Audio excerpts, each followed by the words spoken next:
This ruined building in the southern Gaza Strip used to be Abed al-Kara and Mohammed al-Fajem's school. The 10-year-old friends from eastern Khan Yunis, traumatised from 6 months of war, stare at its destroyed shell. Once a place of learning, the school is now riddled with bullets. Papers are scattered across gutted classrooms. Posters peel off the walls. Damaged books line the floors. It's a grim reminder of their studies and time spent with friends. For fifth grader Al-Kara, those days feel like a distant memory. What is this destruction? Destruction.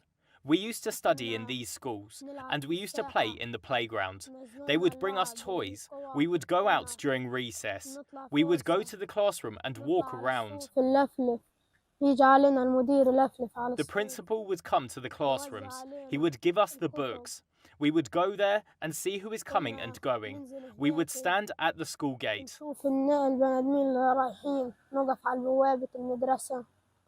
We were living well. The battered school represents the shattered dreams of many young Gazans and highlights all they have lost since the conflict began. Hamas militants from the enclave attacked Israel on October 7th, killing 1,200 people and taking over 200 hostages, according to Israeli tallies. Israel's retaliatory air and ground offensive has killed over 33,000 Palestinians, according to health authorities. Much of Gaza looks just like this, reduced to rubble and wasteland. That includes many schools, which, with children making up about half of Gaza's 2.3 million population, have a critical place in society. Palestinians across the densely packed enclave face severe shortages of water, food, medicine and healthcare. Many young students who were hungry to learn are now simply hungry. They wonder if they'll ever be able to pack their books and go back to school again.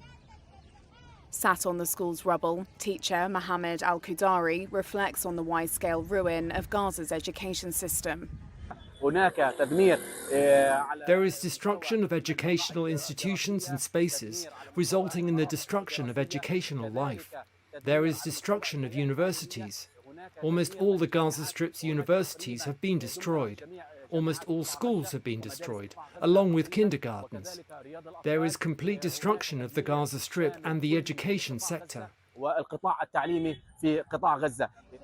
Gazans of all ages are desperate for signs that the fighting will end, but there are none. Mediators have failed to narrow differences between both sides enough to secure a ceasefire, despite proposals being passed back and forth. Still, some, like Al-Fajem, have not lost all hope, despite having lost friends in the conflict. He says he was a high achiever in class and hopes to study in tents instead. This is the school that we lived in, he says. It was the best school.